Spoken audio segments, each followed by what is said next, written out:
সকালে ঘুম থেকে উঠে মুনতাহা ব্রাশ করতে যাচ্ছে। তুমি কি করো মা? বৃষ্টি পড়ে না, এগুলো কুয়াশা।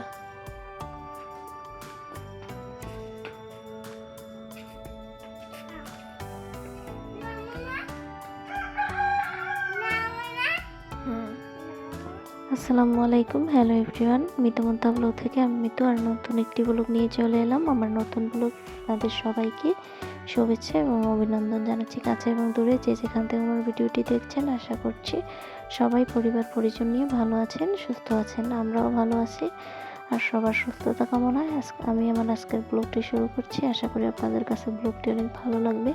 আর যদি ভালো লেগে যায় তাহলে আমার চ্যানেলটি সাবস্ক্রাইব করে পাশে থাকা বেল আইকনটি ক্লিক করে দেবেন। তো দেখতেই থাকুন পুরো ভিডিওটি। আমি রান্না বান্না করছি। আর একটা কথা সবাইকে বলি, সেটা হচ্ছে এতদিন সবাই দেখেছেন যে আমি গ্রামের বাড়িতে খোলা আকাশের নিচে রান্না করছি, গ্রামীণ পরিবেশে। তো এখন থেকে হয়তোবা দেখবেন যে আমি আমার অন্য একটা জগৎ, আমার হাজব্যান্ড যেখানে চাকরি করে ওখানে যাব, আমি সেখানে থাকবো। আমি ওখানে আগেও ছিলাম, কিন্তু তখন তো ভিডিও করিনি, তাই আপনাদের সাথে শেয়ারও করা হয়নি। এই জন্য তো শীঘ্রই সেখানে যাব, আর আশা করি আপনারা সেই ভিডিওগুলো দেখতে পাবেন। আমার সব জায়গায় থাকতেই ভালো লাগে, যেমন আমার শ্বশুর বাড়ি, সেটাও আমার নিজের বাড়ি। আমার হাজব্যান্ডের কাছে থাকতেও ভালো লাগে।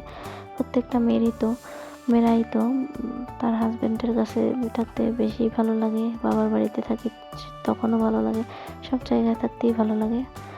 অবশ্য আমি সব জায়গায় ভালো আছি, ভালো থাকবো, এভাবেই যেন আমি সারা জীবন থাকতে পারি। সবাই দোয়া করবেন আমার জন্য, আমার মেয়ের জন্য, আমার পরিবারের জন্য। আমরা সবাই যেন এভাবে সুস্থ স্বাভাবিক জীবনযাপন করতে পারি। দুপুরে রান্নাবান্না শেষ করে খাওয়া দাওয়া করার পর এখন তো এই তো বিকেল হয়ে গেছে। তো কিছু ডাল আমি সকালবেলায় ভিজিয়ে নিয়েছিলাম, কারণ বড়া ভাজার জন্য। এখন এই চিংড়ি মাছ ছিল ফ্রিজে, সেগুলো নামিয়ে ধুয়ে পরিষ্কার করে নিয়েছি। এখন এই তো পেঁয়াজ, কাঁচামরিচ, এগুলো সব কেটে এগুলো বেটে তারপর এগুলো দিয়ে বড়া বানাবো। চিংড়ি আর ডাল দিয়ে একসাথে বড়া বানাবো। তো এই জন্য সব কিছু বেটে নেব। এখন বেটে বড়া ভাজতে চলে যাব। আর এই বড়াগুলো খেতে কিন্তু অনেক মজা হয়।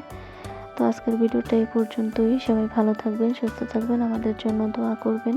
আল্লাহ হাফিজ।